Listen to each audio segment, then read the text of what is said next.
வணக்கம். 2026 சட்டமன்ற தேர்தல் நெருங்கிட்டு வருது. இந்த தேர்தலானது ஒரு முக்கியமான தேர்தலாகவும் அதே சமயம் கடுமையான போட்டிகள் நிலவக்கூடிய ஒரு தேர்தலாகவும் பார்க்கப்படுது. இன்னும் கொஞ்ச நாள்ல தேர்தல் அலை அடிக்க ஆரம்பிச்சிடும். பிரச்சாரங்கள், பொதுக்கூட்டங்கள் ஆல்ரெடி பரபரப்பா போயிட்டு இருக்கு. இன்னும் தேர்தல் விளம்பரங்கள், எல்லா கட்சியினர்களும் இறங்கி அடிக்க ஆரம்பிப்பாங்க. அதெல்லாம் நம்ம பார்க்க போறோம். அதே சமயம் இந்த தேர்தலானது ரொம்பவே கடுமையான தேர்தலா எதிர்பார்க்கப்படுது. அதுவும் எப்படி இருக்குன்றது நமக்கு எலெக்ஷன் ரிசல்ட் வந்ததுக்கு அப்புறம் தான் நமக்கு அது தெரியும்.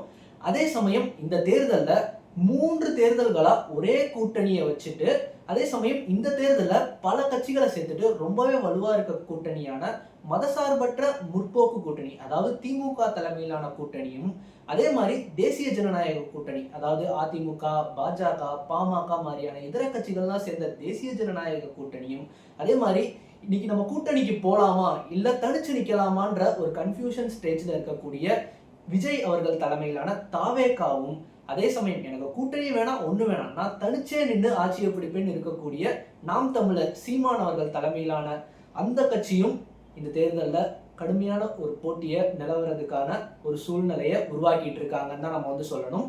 இந்த வீடியோல நம்ம முக்கியமா எதை பத்தி பார்க்க போறோம்னா, கடந்த 5 ஆண்டுகள்ல திமுகவினுடைய ஆட்சி எப்படி இருந்துச்சு, அந்த ஆட்சியினுடைய நன்மைகள் என்ன, தீமைகள் என்னன்றதை தான் விலாவெளியா இந்த வீடியோல நம்ம பார்க்க போறோம்.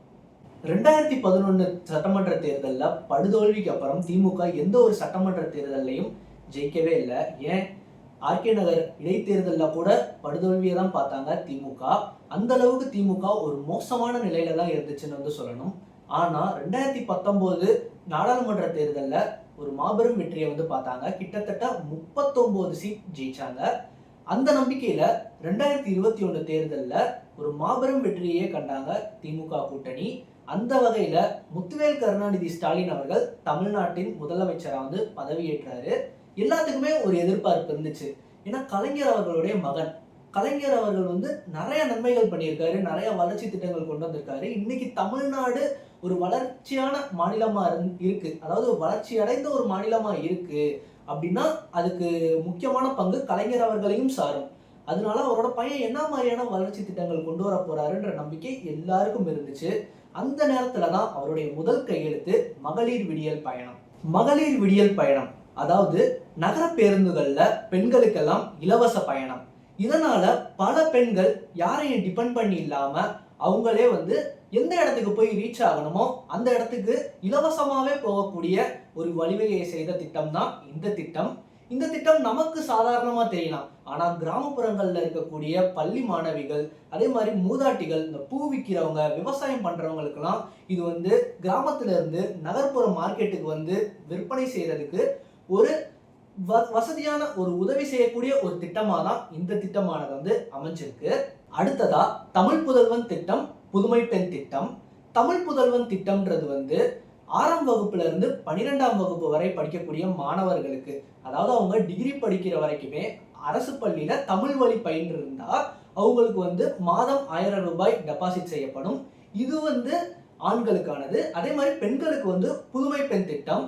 அந்த பெண்கள் 6ஆம் வகுப்புல இருந்து 12ஆம் வகுப்பு வரைக்கும் அரசு பள்ளியில பயின்று இருந்து அவங்க டிகிரி முடிக்கிற வரைக்கும் அவங்களுக்கு மாசம் 1000 ரூபாய் டெபாசிட் செய்யப்படும். இந்த 1000 ரூபாயானது அவங்க வாழ்க்கையில ஒரு பெரிய மாற்றத்தெல்லாம் ஒன்றும் ஏற்படுத்திடாது.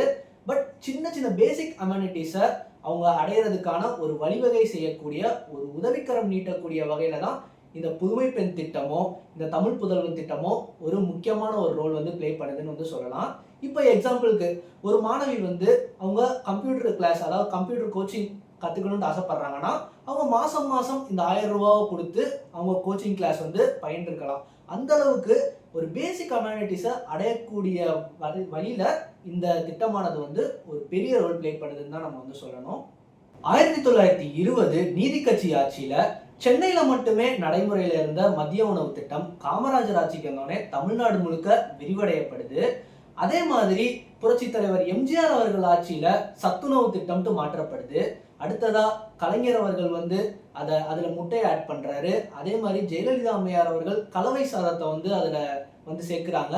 அடுத்ததா இப்போ திரு மு.க. ஸ்டாலின் அவர்கள் காலை உணவு திட்டம் அப்படின்ட்டு ஒரு அற்புதமான ஒரு திட்டத்தை கொண்டு வந்திருக்காரு. என்னைக்குமே காலை உணவுன்றது வந்து ஒரு முக்கியமான ஒரு இன்டேக் தான் நம்ம பாடியில. ஏன்னா காலைல ஸ்கூலுக்கு போகும்போது நல்லா சாப்பிட்டு போனாதான் அந்த குழந்தைகளுக்கு வந்து அந்த பாடத்தை கவனிக்கிறதுக்கு ஒரு முக்கியமான ஒரு வழிவகை செய்யக்கூடிய ஒரு சக்தியை தரும். அந்த வகையில எல்லா பள்ளிகள்லையும் காலை உணவு சிற்றுண்டியை வந்து தரணும்ட்டு இந்த திட்டத்தை வந்து மதுரையில அறிமுகப்படுத்தினாரு திரு மு.க.ஸ்டாலின் அவர்கள். இதுவும் ஒரு முக்கியமான ஒரு திட்டமா வந்து பார்க்கப்படுது.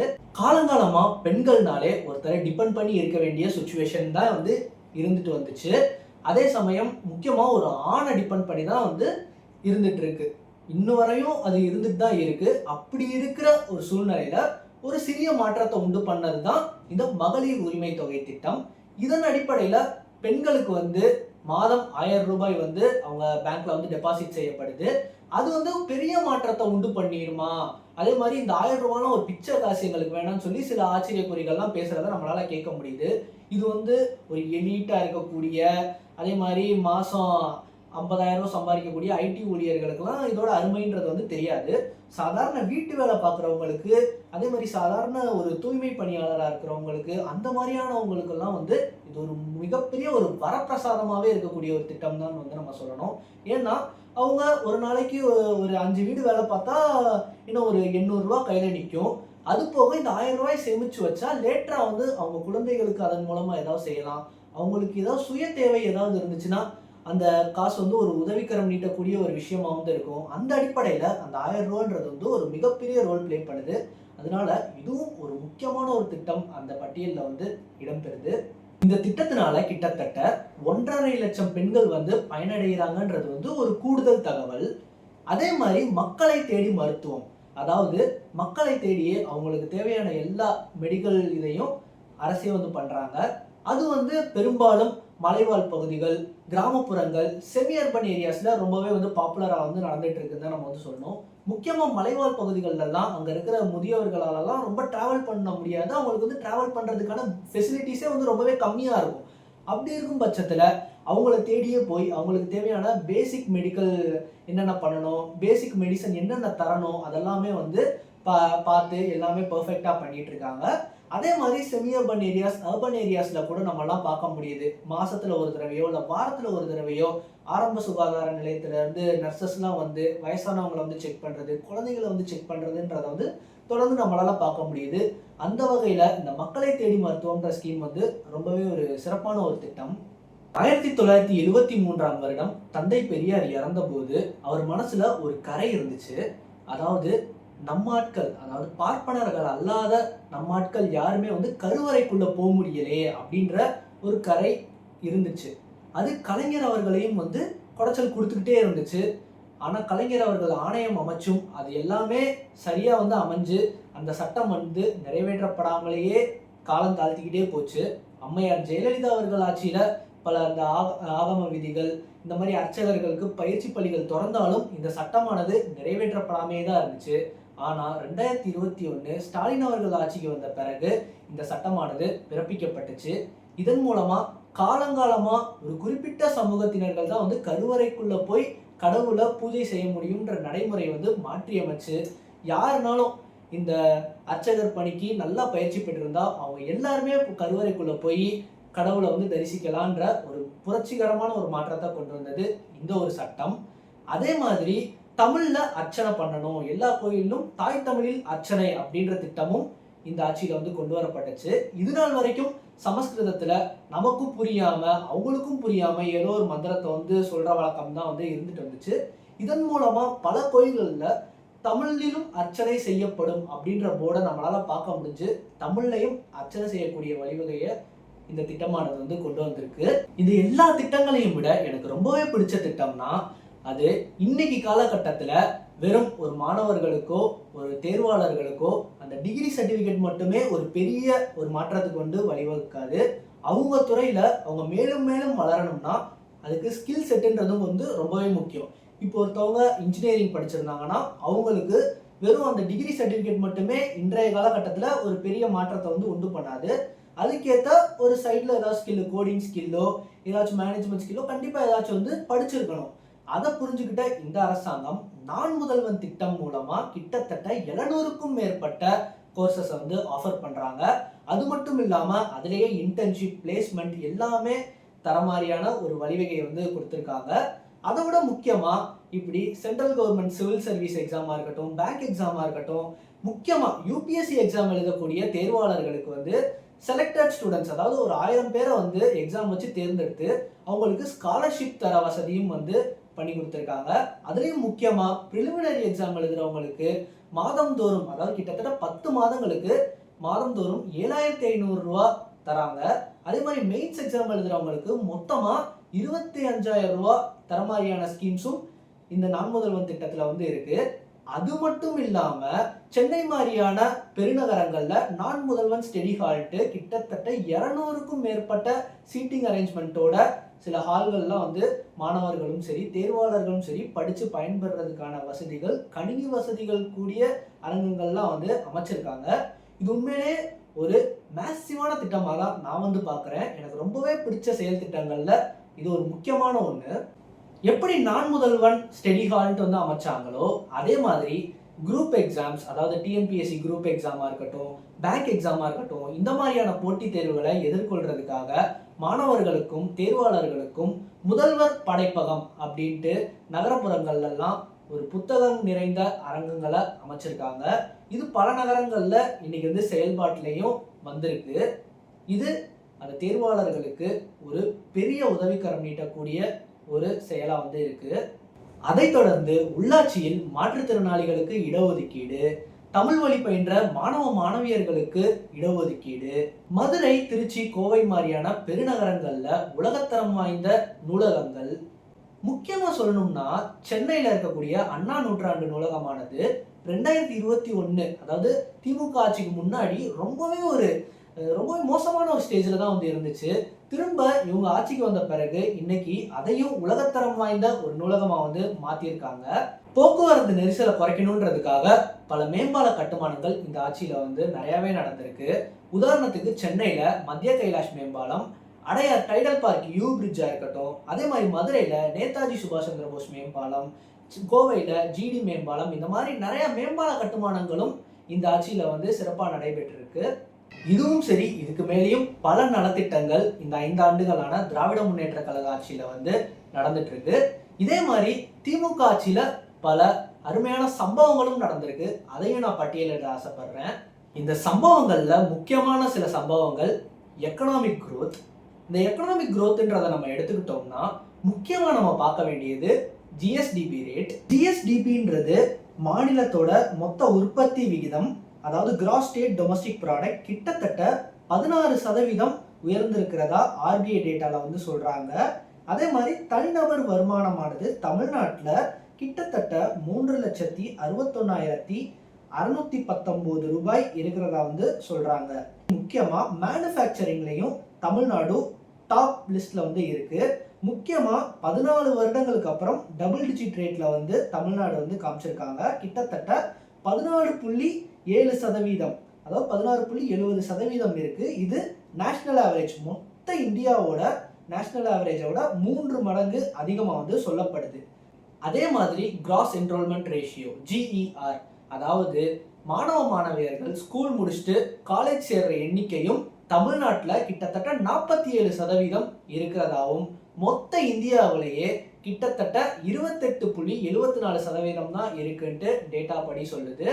அதுல முக்கியமா 76% பெண்கள் தான் தமிழ்நாட்டில் இந்த GERல முக்கிய பங்கு வகிக்கிறாங்க. ஹோல் இந்தியாவிலேயே தமிழ்நாட்டில் தான் பெண்கள் சதவீதம் ஜாஸ்தியா இருக்கிறதா நமக்கு டேட்டா சொல்லுது.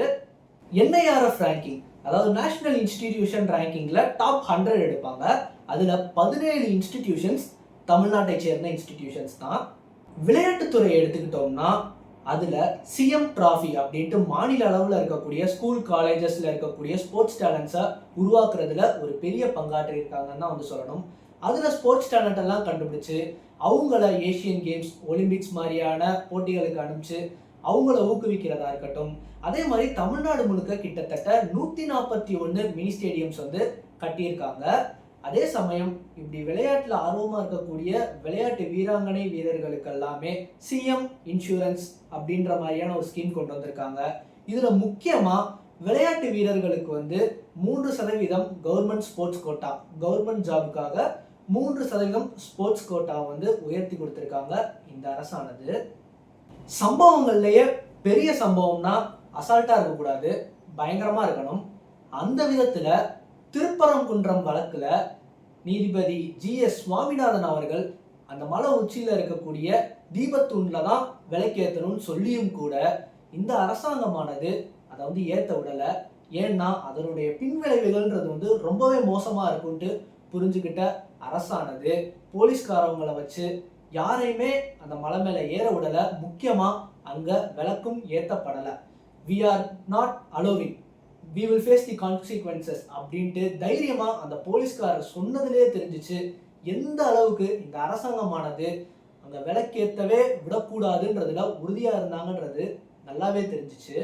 அதே விதத்துல மாநில சுயாட்சி, மொழி உரிமை இந்த மாதிரியான விஷயத்துல ரொம்பவே தீவிரமா செயல்பட்டாங்கன்னு தான் வந்து சொல்லணும்.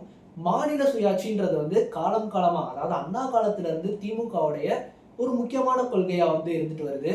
அந்த விதத்துல இந்த ஆட்சியில வந்து எல்லா மாநிலங்கள், அதாவது பாஜக ஆளாத மாநிலங்கள்ல இருக்கக்கூடிய முதல்வர்கள் எல்லாமே சேர்த்து மாநில உரிமை வேணும் அப்படின்றதுக்காக மீட்டிங்லாம் நடத்தினது இங்கேதான்.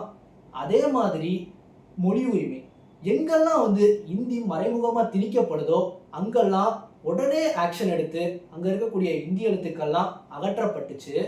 முக்கியமா சொல்ல வேண்டிய விஷயம் என்னன்னா, கடந்த ஆட்சியில நீட்டை எப்படி எடப்பாடியார் அவர்கள் கையெழுத்து போட்டு உள்ள விட்டாரோ, இந்த ஆண்டு எல்லாருமே வந்து எப்படியாச்சும் கண்டிப்பா வந்து நியூ எஜுகேஷன் பாலிசி வந்துடும் அப்படின்ற ஒரு நம்பிக்கையில தான் வந்து இருந்தாங்க. அதாவது நான் யாரை சொல்றேன்னா, இங்க இருக்கக்கூடிய பல ரைட்டிஸ்ட்லாம் அந்த நிலைமையில தான் இருந்தாங்க. ஆனா இந்த 5 வருஷத்துல நியூ எஜுகேஷன் பாலிசின்றது வந்து தமிழ்நாட்டில் கையெழுத்திடப்படவே இல்லை. அது வந்தா பின்விளைவுகள் எவ்வளோ இருக்குன்றதுல ரொம்பவே கான்சியஸா இருந்தாங்க. முக்கியமா மும்மொழி கொள்கைக்கு எதிராக பயங்கரமா பிரச்சாரம் பண்ணாங்க. இன்னும் வரைக்குமே அதுக்கான ஃபண்டையும் வந்து சென்ட்ரல் கவர்மெண்ட் தரல. அதாவது நீங்க வந்து இந்த நியூ எஜுகேஷன் பாலிசிக்கு சைன் பண்ணாதான் சமக்ர சிக்ஷா அபியான் அந்த ஃபண்டை வந்து தருவோம்னு சொல்லியும் அதை இன்னும் வரைக்குமே சைன் பண்ணாம அவங்க கொள்கையில ஒரு விடாபிடியா இருக்காங்க. இதெல்லாம் கண்டிப்பா சொல்ல வேண்டிய ஒரு பயங்கரமான சம்பவம் தான் நம்ம சொல்லி ஆகணும். இப்படி சமூக நீதி, சமத்துவம் அப்படின்னு பேசிட்டு இருக்கக்கூடிய திராவிட முன்னேற்ற கழக அரசுல தான் பல தீமையான செயல்களும் நடந்திருக்கு. அதையும் நம்ம தொடர்ந்து வச்சு செய்ய வேண்டிய கட்டாயத்துல தான் இருக்கோம். அந்த வகையில முதல்ல சொல்ல வேண்டிய விஷயம் வேங்கை வயல். வேங்கை வயல்ல பட்டியலின தாழ்த்தப்பட்ட மக்கள் வாழும் பகுதியில் இருக்கக்கூடிய குடிநீர் டேங்க்ல மனித மலத்தை கலந்து அங்க இருக்கக்கூடிய மக்கள்லாம் பெரும்பாலான நோய்கள்ல பாதிக்கப்பட்டிருக்காங்க. அந்த விதத்துல எந்தவித ஒரு ஸ்டெப்பும் எடுக்காம அதை சிபிசிஐடிக்கு மாத்தி இன்னமும் கூட அது யார் பண்ணா, எந்த ஒரு ஆதிக்க சாதியினர் அப்படி பண்ணது அப்படின்றத எந்த ஒரு தெளிவும் இல்லாம இன்னமும் அந்த கேஸ் வந்து நிலுவையில தான் இருக்கு. அதுக்கான நீதி இன்னைக்கு வரை கிடைச்ச பாடு இல்லை. முக்கியமா சிஎம் அந்த இடத்துக்கு போவே இல்லை. பல இடங்களுக்கு களத்துல போய் நிற்கக்கூடிய சிஎம் இந்த விஷயத்துக்கு போவே இல்லை. முக்கியமா ஸ்டாலின் அவர்கள்னாலே அந்த ஸ்பாட்ல போய் வேலை பார்ப்பாரு. அவர் ஒரு ஸ்பாட் ஒர்க்கர், உழைப்பு உழைப்பு உழைப்பு அதுதான் அவருக்கு எல்லாமே தெரியும் சொல்லக்கூடிய ஒரு மனிதர் அந்த இடத்துக்கு போகாதது ஒரு பெரிய பின்னடைவா வந்து பார்க்கப்பட்டுச்சு. முக்கியமா அந்த கிராமத்துல ஒரு பிணத்தை கூட தூக்க விடாம விட்டது வந்து ஒரு பெரிய டிராபேக்கா இருந்துச்சு. இது ஸ்டாலின் அவர்களுடைய ஆட்சியை காலத்துக்கும் மன்னிக்காதுன்னு தான் நம்ம வந்து சொல்லி ஆகணும். கடந்த 5 ஆண்டுகள்ல சட்ட ஒழுங்கு, லா அண்ட் ஆர்டர்ன்றது ஒரு பெரிய கேள்விக்குறியாவே இருந்துட்டு வருது. ஏன்னா நம்ம காலையில டெய்லி பல்லு விலைக்கு நியூஸ் பேப்பர் பார்த்தாலே கொலை, கொள்ளை, கற்பழிப்பு, பாலியல் வன்கொடுமை, முக்கியமா வந்து கஞ்சா புழக்கம் அப்படின்ற ஒரு வார்த்தையை சமீப காலத்துல நம்ம ரொம்ப அதிகமா வந்து பார்க்க முடியுது. முக்கியமா ரவுடிசம் தலைவிரிச்சு ஆடுது. அதுல முக்கியமா நம்ம பேச வேண்டிய விஷயங்கள் என்னன்னா ஆணவ படுகொலை. இந்த ஆணவ படுகொலை பத்தி நம்ம தனியாவே வீடியோ போட்டிருக்கோம். அதுல முக்கியமா வந்து கவின், நெல்லை கவினுடைய ஆணவ படுகொலை அது எந்த ஒரு தமிழ்நாட்டில் வந்து ஒரு சட்டத்தை கொண்டு வருமா, அதாவது ஆணவ கொலை சட்டத்தை, தடுப்பு சட்டத்தை வந்து கொண்டு வருமா அப்படின்றதுல நம்ம ரொம்பவே எதிர்பார்த்தோம். பட் ஆனால் அதுவும் நடக்கலை. அதுக்கு முதல்வர் வந்து சட்டமன்றத்தில் என்ன சொன்னார்னா, இப்போதைக்கு சட்டம் தேவையில்லை, ஆணவ கொலை தடுப்பு சட்டம் தேவையில்லைன்ற மாதிரி சொன்னார். இருந்தாலும் தொடர்ச்சியாக இன்னைக்கு வர நமக்கு தெரிஞ்சோ தெரியாமலோ நிறையா நடந்துக்கிட்டே இருக்கு. இதை அறிஞ்ச கம்யூனிஸ்டுகளும் விசிகாவினர்களும் முதல்வர்கிட்ட போய் கோரிக்கை வைக்கிறாங்க. அதன் அடிப்படையில தான் இப்போ ஒரு 6 மாசத்துக்கு முன்னாடி ஓய்வு பெற்ற நீதியரசர் KN பாஷா அவர்கள் தலைமையில ஆணவ கொலை தடுப்பு சட்டம் அமைவதற்கான ஒரு ஆணையம் இப்பதான் அமைச்சிருக்காங்க. அதாவது இன்னும் சட்டத்தை நிறைவேற்றலை. அந்த ஆணவ கொலை தடுப்பு சட்டத்தை நிறைவேற்றுறதுக்காக ஒரு ஆணையமே இப்போதான் அமைச்சிருக்காங்க. இதை நம்ம முன்னாடியே கொண்டு வந்திருக்கணும். இப்போ அமைச்சு எந்தவித யூஸும் இல்லை. ஏன்னா இன்னும் ஒரு 2 மாசத்துல ஆட்சின்றதே முடிய போகுது. இந்த நேரத்துல கொண்டு அது எந்த விதத்துல அடுத்த ஆட்சி மாற்றம் நடந்தால், நான் ஒரு ப்ராபபிலிட்டி தான் சொல்றேன், நடந்தால் அது அடுத்து கிடப்புல போகலாம். அடுத்து திமுகவே ஆட்சியில வந்தா எந்த அளவுக்கு அதை செயல்படுத்துவாங்கன்றது ஒரு கேள்விக்குறியாவே தான் இன்னமும் பலர் மனசுல இடம் பிடிச்சிருக்கக்கூடிய ஒரு கேள்வியா இருந்துட்டு வருது. தென் தமிழகத்துல எந்த அளவுக்கு ஆணவ படுகொலைகள் தலைவிரிச்சு அடிச்சோ அந்த அளவுக்கு ரவுடிசமும் சாதிய படுகொலைகளும் தொடர்ந்து நடந்துகிட்டே தான் இருக்கு. அந்த வகையில நாங்குநேரி பகுதியில சின்னதுரைன்ற மாணவன் தான் கூட படிக்கிற சக மாணவர்களால தாக்கப்பட்டதெல்லாம் நம்ம பார்த்தோம். அதை தடுக்க வந்த சின்னதுரையோட தங்கச்சி மீதும் தாக்குதல் நடத்தப்பட்டுச்சு. சின்னதுரை ஒரு பட்டியலின சமூகத்தை சேர்ந்த பயின்றனாலேயே இந்த ஆதிக்க சாதி மனநிலையில இருக்கக்கூடிய அவர் கூட படிக்கக்கூடிய சக மாணவர்களாலேயே தாக்கப்பட்ட சம்பவம், மீண்டும் அந்த சின்னதுரை தாக்கப்பட்டதெல்லாம் ஒரு பெரிய பேசுபொருளாச்சு. அந்த அளவுக்கு தான் அங்க பாதுகாப்பு, போலீஸ் ப்ரொடெக்ஷன்றது அவ்வளோ அசால்ட்டா இருந்திருக்குன்றத நமக்கு தெரியப்படுத்துச்சு. அதே மாதிரி இப்போ சமீபத்துல மானாமதுரையில 3 பேர் ஒரு 2 வீலர்ல 2 பேரை துரத்தி ஓட ஓட நடு ரோட்ல வெட்டுறதுக்காக போயிருக்காங்க. அந்த அளவுக்கு ஒரு கொடுமை பட்டபகல்ல நடு ரோட்லயே நடக்குது. அதே மாதிரி இவ்வளோ ஏன் சமீபத்துல இதே நாங்குநேரியில பெரும்பத்துன்ற கிராமத்துல டீ குடிச்சிட்டு இருந்தப்போ ஒரு 3 2 வீலர்ல 9 பேர் கொண்ட நபர்கள்லாம் 2 பேரை, அதாவது அங்க இருந்தவங்க நிறைய பேர், அதுல வெட்டி போட்டதுல 2 பேர் மரணம் ஆயிட்டாங்களே. அதுல ஒருத்தர் ஹிந்திக்காரரு, அதுல இறந்தவர்ல ஒருத்தர் ஹிந்திக்காரர். அவருக்குலாம் என்ன தெரியும் தெரியல, அங்க அசால்ட்டா இறங்கி வெட்டி போட்டுட்டு அங்க இருக்கக்கூடிய 2 வீலர் எடுத்து போற அளவுக்கு தான் இந்த மாதிரியான தென் மாவட்டங்கள்ல முக்கியமா காவல்துறை அந்த நடமாட்டமே, அந்த சட்ட ஒழுங்குன்றதே ஒரு கேள்விக்குரிய இருந்துட்டு வருது. முக்கியமா அந்த மாதிரி ஏரியால தான் ப்ரொடெக்ஷன் ஜாஸ்தியா போடணும். ஆனா எவ்வளவுதான் சம்பவங்கள் இந்த மாதிரி நடந்தாலும் அங்க ப்ரொடெக்ஷன் ஃபோர்ஸை அதிகப்படுத்துறதுல அசால்ட்டா தான் இருக்காங்க இந்த கவர்மெண்ட். அது ரொம்பவே ஒரு வருத்தத்துக்குரிய, கண்டனத்துக்குரிய ஒரு விஷயமா தான் நம்ம சொல்லியாகணும். அதே மாதிரி தூத்துக்குடி மாவட்டத்துல சங்கரலிங்கபுரம் அப்படின்ற கிராமத்துல ஆதிக்க சாதியினர்களும் தாழ்த்தப்பட்ட பட்டியலின சமூகத்தின மக்களும் நிறைய பேர் அங்க வசிக்கிறாங்க. அவங்களுக்கு நடுவுல ஆதிக்க சாதியினர்கள் தீண்டாமை சுவர் எழுப்பியிருக்காங்க. இதனால இந்த பட்டியலின சமூகத்து மக்களுக்கெல்லாம் வாழ்வாதாரம் பெருசாவே பாதிக்கப்படுது. அதே மாதிரி அங்க 30 ஏக்கர் நிலப்பரப்புல 29 ஏக்கர் நிலப்பரப்பை முறைகேடா ஆதிக்க சாதியினர்கள் ஆக்கிரமிச்சிட்டாங்க. எங்களுக்கு எங்களோட உரிமையான இந்த நிலம் வேணும் அப்படின்ட்டு பல காலமா அங்க இருக்கக்கூடிய பட்டியலின மக்கள் தான் போராடிட்டு இருக்காங்க. இல்ல தெரியாம தான் கேட்குறேன், இதுக்கு முன்னாடி எடப்பாடியார் முதல்வராக இருக்கும்போது மேட்டுப்பாளையத்துல அந்த தீண்டாமை சுவர் இடிஞ்சு விழுந்து கிட்டத்தட்ட 16 பேர் இறந்தாங்க. அப்போ அதுக்கு பக்கம் பக்கமா அறிக்கை விட்டது யாருன்னா இன்னைக்கு தமிழ்நாட்டோட முதல்வராக இருக்கக்கூடிய திரு ஸ்டாலின் அவர்கள் தான். அன்னைக்கு எதிர்கட்சி தலைவராக இருந்தாரு. ஆனா இன்னைக்கு அவர் முதல்வராக இருக்கும்போது இதெல்லாம் கண்டும் காணாம இருக்கிறது ஒரு பெரிய வருத்தத்தை தான் உண்டு பண்ணுது. அதே மாதிரி தூத்துக்குடி மாவட்டத்தினுடைய எம்பி யாருன்னா இன்னைக்கு திமுகல ஒரு முக்கிய பொறுப்பு, பொதுச் செயலாளர் பதவியில் இருக்கக்கூடிய கனிமொழி அவர்கள். அவங்க எம்பியா இருக்கக்கூடிய பகுதியில் இவ்வளோ பெரிய ஒரு சாதிய வன்கொடுமை நடக்கிறது, இப்படி ஒரு தீண்டாமை நடக்கிறதுன்றது ரொம்பவே ஒரு வருத்தத்துக்குரிய விஷயம்.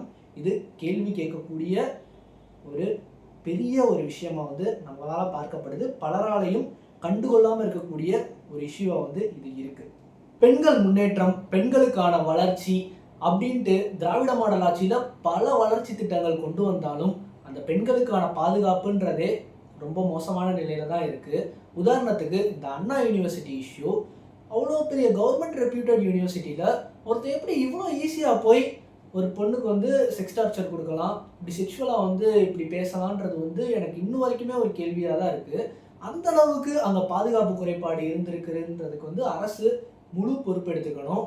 ஏன்னா அவ்வளோ பெரிய யூனிவர்சிட்டியில இதெல்லாம் அசால்ட்டாக நடக்கிறது மிகப்பெரிய கேள்விக்குரியது, தண்டனைக்குரியது. அதே மாதிரி இப்போ சமீபத்தில் +2 பள்ளி மாணவி தூத்துக்குடியில் கூட்டு பாலியல் பலாத்காரத்துக்கு ஆளாகி கொலை செய்யப்பட்டிருக்காங்க. அதே மாதிரி கோவையில் கல்லூரி மாணவி பாலியல் சீண்டலுக்கு ஆளாயிருக்காங்க. அதே மாதிரியே இவங்க கூட இளம் பெண்கள், வயசானவங்க 70 வயது மூதாட்டி கூட இங்கே வந்து பாலியல் வன்கொடுமை வந்து கொடுக்கப்பட்டிருக்குன்றதெல்லாம் நம்ம நியூஸில் பார்க்கும்போது பெண்கள் பாதுகாப்புன்றது வந்து இவ்வளோ மோசமாக இருக்கே. இதுக்கு வந்து ஒரு எக்ஸ்ட்ரா அடிஷ்னல் ஃபோர்ஸ் போட்டு இந்த மாதிரியான நகரங்களில் இதெல்லாம் ஜாஸ்தியாக நடக்குது, முக்கியமாக தென் தமிழகத்தில் இதெல்லாம் ஜாஸ்தியாக நடக்குதுன்னு ஒரு ஃபோர்ஸ் இன்க்ரீஸ் பண்ணி அந்த மாதிரியான தடுப்பு நடவடிக்கைகள் எல்லாம் அரசு எடுக்கலைன்ட்டு தான் நம்ம வந்து சொல்லணும். அதை எடுக்க எந்த ஒரு முயற்சியும் எடுக்கலை. பெண்கள் பாதுகாப்புன்றது வந்து இந்த 5 ஆண்டுகளில் ரொம்பவே மோசமாக இருந்திருக்கு. சட்ட ஒழுங்கை பற்றி நம்ம பேசும்போது கண்டிப்பாக சிறை மரணங்களை பற்றி நம்ம கண்டிப்பாக பேசி தான் ஆகணும். 2020ஆம் ஆண்டு கோவிட் டைமில் அதிமுக ஆட்சி அன்னைக்கு அப்போது ஜெயராஜ் ஃபெலிக்ஸ் என்ற தந்தை மகன் சிறையில் வச்சே கொல்லப்பட்டாங்க. காவல்துறை கட்டுப்பாட்டிலே வந்து கொல்லப்பட்டாங்க. அதை எதிர்த்து அன்னைக்கு எதிர்கட்சி தலைவராக இருந்த மு.க. ஸ்டாலின் அவர்கள் பயங்கரமாக கிளர்ச்சி ஏற்படுத்தி கோவிட் டைம் மட்டும் பார்க்காம வீட்டு முன்னாடி போர்டை பிடிச்சிட்டு நின்னாரு. ஆனால் இன்னைக்கு அவரோட ஆட்சியில் வந்து இப்படி வந்து நமக்கு தெரிஞ்சே நிறையாவது நடந்திருக்கலாம். ஆனால் முக்கியமாக வந்து மடப்புரம் கோயிலில் காவல்துறையினரால் சரமாரியாக தாக்கப்பட்ட அஜித்குமாராக இருக்கட்டும், அவரோட கேஸ் இன்னைக்கு வந்து சிபிஐக்கு மாறி இருக்கு. அதே மாதிரி இப்போ சென்ற வாரம் மானாமதுரையில் ஆகாஷ் என்ற ஒரு பட்டியல் சமூகத்தை சேர்ந்த மாணவர் கொடூரமான முறையில் வந்து சிறையில் வந்து சித்திரவதைப்படுத்தி கொல்லப்பட்டிருக்காரு. அவருக்கு கிட்டத்தட்ட 28 இடங்களில் காயம்ட்டு வந்து சொல்லப்படுது. மூளையில் இரத்த கசிவு ஏற்பட்டு சிறையிலேயே இறந்துட்டதா வந்து அந்த ரிப்போர்ட் வந்து சொல்லுது. இன்னைக்கு வர அந்த போலீஸ்காரவங்க வந்து கைது செய்யப்படலை, அவங்க மேலே எந்த ஒரு ஆக்ஷனும் எடுக்கப்படலை. அந்த மரணமான ஆகாஷ் அவரோட உடலை வந்து வாங்குறதுக்கு அவங்க உறவினர்கள்லாம் வந்து மறுக்கிறாங்க. எங்களுக்கு வந்து நீதி வேணும்னு சொல்கிறாங்க. இன்னைக்கு பெரும்பாலும் பட்டியலின சமூகத்தினர்கள்லாம் வந்து பாதிக்கப்பட்டவர்களாக தொடர்ந்து வந்துக்கிட்டு இருக்காங்க. ஓபிசி சமூகத்தை சேர்ந்தவர்கள் குற்றவாளி குண்டில் அதே மாதிரி முக்கியமாக குற்றவாளிகளாகவே நிரூபிக்கப்பட்டு இருக்காங்க. அந்த அளவுக்கு மோசமாக தான் இன்னைக்கு சட்ட ஒழுங்கு இருக்குன்றதை வந்து நம்ம சொல்லியாகணும், அழுத்தமாக சொல்லியாகணும். பரந்தூரில் விமான நிலையம் அமைக்கணுன்றதுக்காக அங்கே இருக்கக்கூடிய விவசாயிகளின் நிலங்கள் எல்லாம் ஆக்கிரமிக்கப்பட்டு இருக்கு. இதுக்கு திமுக அரசானது எந்த விதத்திலையும் செவிசாய்ச்சபாடு கிடையாது. அதே மாதிரி தூய்மை பணியாளர்களுக்கான உரிமை அவங்க ரொம்ப வருஷமாகவே போராடிட்டு இருக்காங்க. தங்களுக்கு வந்து பிரைவேட்டைசேஷன் சம்பளம் வந்து வேணாம், பிரைவேட்டுக்கு வந்து அவங்கள மாற்ற வேணாம், கவர்மெண்ட் கிட்ட தான் சம்பளம் வாங்கணுன்றதுக்காக பல ஆண்டுகளாக போராடிட்டு இருக்காங்க. இது அதிமுக ஆட்சியிலேருந்து தொடர்ந்துட்டு இருக்கு. அன்னைக்கு அதிமுக ஆட்சியில் இருக்கிறப்போ இன்னைக்கு முதல்வராக இருக்கக்கூடிய ஸ்டாலின் அவர்கள் இந்த பிரைவேட்டைசேஷனுக்கு தூய்மை பணியாளர்களை மாற்றுறப்போ கடுமையாக எதிர்ப்பு தெரிவித்தார். ஆனால் இன்னைக்கு என்னவோ அவர் சிஎம் ஆனவனே இதை பற்றி எந்த விஷயமும் கேர் பண்ணலை. இதை எதிர்த்து ரிப்பன் மாளிகையில் வந்து தூய்மை பணியாளர்கள்லாம் போராட்டத்தில் வந்து ஈடுபட்டாங்க. கிட்டத்தட்ட 1.5 வாரங்கள் அதே இடத்துல உட்காந்து போராடினாங்க. இந்த போராட்டத்துக்கு ஒரு பயங்கரமான ரெஸ்பான்ஸ் இருந்துச்சு. பல தரப்பட்ட இடதுசாரிகள் இந்த போராட்டத்துக்கு வந்து ஆதரவு தெரிவித்தாங்க. ஆனால் இந்த அரசாங்கமானது என்ன பண்ணாங்கன்னா நைட்டோட நைட்டாக காவல்துறையினர்களை ஏவி விட்டு அடித்து அவங்கள வந்து அகற்றினாங்க. இது ஜனநாயகத்துக்கு எதிரான ஒரு செயல், கண்டனத்துக்குரிய ஒரு செயல். இன்னமும் இந்த பேனர் கலாச்சாரம்ன்றது வந்து ஒரு பெரிய டிராபேக்காக தான் இருக்குது. அதனால பெருமளவு பொதுமக்கள் பாதிக்கப்படுறாங்கன்னு நம்ம கண்டிப்பாக சொல்லியே ஆகணும். அதிமுக ஆட்சியில் ஒரு கல்லூரி மாணவி இதே மாதிரி தான் பேனர் விழுந்து இறந்தாங்க. அதுக்கு திமுகவினர்கள்லாம் வந்து கொதிச்சு எழுந்தாங்க. ஆனால் இன்றைக்கி அவங்க ஆட்சியிலேயே இப்படி நிறைய விஷயம் நடந்துக்கிட்டு தான் இருக்குது. பல இடங்களில் வந்து வழியை மறைச்சு பேனர் வைக்கிறதா இருக்கட்டும். இப்போ திருச்சியில் சிறுகனூரில் திமுக வந்து பிரம்மாண்டமாக ஒரு மாநாடு நடத்துனாங்க. அதில் ஒரு மூதாட்டி அந்த 2 வீலரில் போயிட்டு இருக்கும்போது, அவங்க பேரனுடைய பையனுடைய 2 வீலரில் போயிட்டு இருக்கும்போது பேனர் விழுந்து அதனால வந்து ஒரு பெரிய பாதிப்பானாங்க. நல்லவேளை அவங்களுக்கு எதுவும் ஆகலை. ஆனாலும் இந்த பேனர் கலாச்சாரம்ன்றது வந்து என்னைக்கு ஒழிய போகுதுன்னு வந்து தெரியலை. யாராட்சிக்கு வந்தாலும் அது ஒழியுமா அப்படின்ற கேள்விக்குறி நீண்டுக்கிட்டே தான் இருக்குது. இந்த திமுக ஆட்சியில் பல அமைச்சர்கள், எம்எல்ஏக்கள், நிர்வாகிகள் பண்ண செயல்கள் நம்மளை வந்து ரொம்பவே முகம் சுளிக்க வச்சிருக்கு. அதையும் நம்ம பட்டியலிட வேண்டிய கட்டாயத்தில் தான் இருக்கும். அதில் முதல் நபர் அமைச்சராக இருக்கக்கூடிய KN நேரு அவர்கள். அவர் மேலே நகராட்சி பணி நியமன முறைகேடு அந்த வழக்கு வந்து இருக்குது. அந்த வழக்கு மேலே வழக்கு பதிவு பண்ணலாம் அப்படின்ட்டு கோர்ட் ஆர்டர் கொடுத்தோம். திமுக தலைமையிலேருந்து அவர் மேலே எந்த வித நடவடிக்கையும் எடுக்காமல் இன்னைக்கு வரைக்கும் அவர் இருந்துட்டு தான் இருக்காரு. அவர் அந்த அமைச்சர் பதவியில் தான் இருக்காரு. 2வது எம்எல்ஏ பழனியாண்டி அவர்கள். அவர் மேலே ஒரு கனிம வள வழக்கு வந்து இருக்குது. கனிம வளத்தை சுரண்டிட்டாரு, நிறைய குவாரியில் வந்து அவருக்கு சொத்து இருக்குது, அதிலலாம் ஊழல் பண்ணிகிட்டு இருக்காருன்ற மாதிரியான ஒரு வழக்கு வருது. ஆனால் அதை வந்து ஒரு பத்திரிகையாளர் அவர்கிட்ட கேட்க வரும்போது அந்த பத்திரிகையாளரையே சரமாரியா வந்து தாக்கியிருக்காரு எம்எல்ஏ பழனியாண்டி அவர்கள். அதுக்கும் திமுக தலைமையானது எந்தவித ஒரு நடவடிக்கையும் எடுக்காம, அவர் எந்தவித கேள்வியும் கேட்காம லூஸ்ல தான் விட்டாங்க. மூணாவது, இன்னைக்கு அமைச்சராக இருக்கக்கூடிய சேகர் பாபு அவர்கள். சேகர் பாபு அவர்கள் இப்படி வந்து தூய்மை பணியாளர்கள்லாம் போராட்டம் நடத்துகிறாங்களே அப்படின்ட்டு நீலம் அப்படின்ற ஒரு யூடியூப் சேனல்ல இருந்து கேள்வி கேட்குறாங்க. இதுக்கு என்ன ஸ்டெப் எடுத்தீங்கன்றதுக்கு அதுக்கு சேகர் பாபு அவர்கள் ஒரு கராரா ஒரு பதில் சொல்றாரு. நான் வந்து பத்திரிகையாளர்களுக்கு மட்டும்தான் பதில் சொல்வேன், நீங்க யாரு, உங்களெல்லாம் வந்து நான் பத்திரிகையாளராகவே கணக்கு எடுத்துக்கலன்னு சொல்லிட்டு ஒரு கராரா பதில் சொல்றாரு. அதே மாதிரி ஒரு கோயிலில் ஒரு பக்தர் வந்து அவர்கிட்ட கேட்குறாங்க. இவர் தான் வந்து அறநிலைத்துறை அமைச்சர், இவர்கிட்ட தான் கண்டிப்பாக கேட்கணும், அதையும் கேட்குறாங்க. இவ்வளோ கூட்டம் இருக்குது, எங்களுக்காக ஒரு வசதி பண்ணலாமே அப்படின்றதுக்கு எந்தவித ஒரு ரெஸ்பான்ஸும் பண்ணாமல் அவர் பாட்டுக்கு போகிறாரு. இதெல்லாமே வந்து ரொம்பவே ஒரு மோசமான மனநிலையாக தான் பார்க்க முடியுது. அதே மாதிரி திமுக நிர்வாகி ஒருத்தர் ஆரம்ப சுகாதார நிலையத்தையே தன்னோட வீடா மாற்றி வச்ச கொடுமைலாம் இந்த ஆட்சியில நம்ம பார்த்துருக்கோம். அடுத்ததா திமுக எம்எல்ஏ அவர்களுக்கு சொந்தமான ஹாஸ்பிட்டல்ல கிட்னி திருட்டு நடந்திருக்கு. அதுக்கும் ஜஸ்ட் அந்த ஹாஸ்பிட்டலோட கிட்னி சர்ஜரி லைசன்ஸை மட்டும்தான் கேன்சல் பண்ணியிருக்காங்களே தவிர பெருசா எந்த விதமான நடவடிக்கையும் அதுக்கும் இந்த அரசானது வந்து எடுக்கலை. அதே மாதிரி KKSSR ராமச்சந்திரன் அவர்கள் அவரோட தொகுதியில ஒருத்தவங்க வந்து கோரிக்கை கொடுக்க வராங்க. அவங்கள அதை வாங்கியே திருப்பி அடிக்கிறாரு. இதெல்லாம் ரொம்பவே ஒரு வன்முறையான செயல் தான் நம்ம வந்து சொல்லணும். ஓங்கி அடிக்கிறாரு. இதெல்லாம் உண்மையிலேயே ரொம்பவே ஒரு மோசமான ஒரு செயல் தான், கண்டனத்துக்குரிய ஒரு செயல். Last but not the least, இவரை பற்றி பேசலைன்னா அந்த வீடியோ வந்து ஃபுல் ஃப்ளெஜ்டாக வந்து முடியாதுன்னு நினைக்கிறேன். அவர் தான் துணை முதலமைச்சர் உதயநிதி ஸ்டாலின் அவர்கள். உதயநிதி ஸ்டாலின் இதுக்கு முன்னாடி வந்து சனாதனம்ன்றது வந்து டெங்கு மலேரியா நோய் மாதிரி இதை ஒழிக்கணும்னு சொல்லிட்டு பேசியிருந்தாரு. அதுக்கு நம்ம பாராட்டி வீடியோவே போட்டிருக்கோம். அதே உதயநிதி ஸ்டாலின் இப்போ சில மாதங்களுக்கு முன்னாடி ஒரு சாதிய மாநாட்டுக்கு போய் அந்த தலைவரோட சாதி பேரை சொல்லி சொல்லி பிரச்சாரம் பண்ணாரு. அதே மாதிரி தீபாவளின்றது வந்து ஒரு ஆரிய பண்டிகை. பொதுவாக திராவிடர் கழகத்தினர்களுக்கும் திராவிட முன்னேற்ற கழகத்தினர்களுக்கும் தீபாவளி பண்டிகை மேலே வந்து நம்பிக்கை கிடையாது. தீபாவளி பண்டிகை கூட வாழ்த்து கூட சொல்ல மாட்டாங்க. ஆனால் திரு உதயநிதி ஸ்டாலின் அவர்கள் என்ன பண்ணாருன்னா, நிர்வாகி கூட்டத்தில் போயிட்டு தீபாவளி பண்டிகை மேலே நம்பிக்கை இருக்கிறவங்களுக்கு தீபாவளி வாழ்த்துக்கள் அப்படின்னு சொல்லி காலங்காலமாக காப்பாற்றிட்டு வந்த கொஞ்ச நஞ்ச கொள்கையையும் கெடுக்கிற மாதிரியான ஒரு வேலையை தான் பண்ணிட்டாரு. ஸோ இந்த வீடியோ உங்களுக்கு பிடிச்சிருந்தா லைக் பண்ணுங்க, ஷேர் பண்ணுங்க, மறக்காம சப்ஸ்கிரைப் பண்ணுங்க. இப்போ நம்ம நிறைய விஷயங்கள் பார்த்தோம் இல்லையா, இதில் உங்களுக்கு ஏதாவது அடிஷ்னல் பாயிண்ட்ஸ் இருந்தால் சொல்லுங்க. நான் சொன்னதில் ஏதாச்சும் தவறுகள் இருந்தால் அதை நீங்கள் கமெண்ட்டில் சொல்லுங்கள், நான் அதை வந்து கரெக்ஷன் பண்ணிக்கிறேன். ஸோ இந்த மாதிரி நிறைய வீடியோஸ், எலெக்ஷன் வீடியோஸ்லாம் நம்ம நிறையா போட போகிறோம் நெக்ஸ்ட்டு. ஸோ தொடர்ந்து நம்ம சேனலை வந்து சப்போர்ட் பண்ணுங்கள். அடுத்த வீடியோவில் உங்களை பார்க்குற வரைக்கும் until then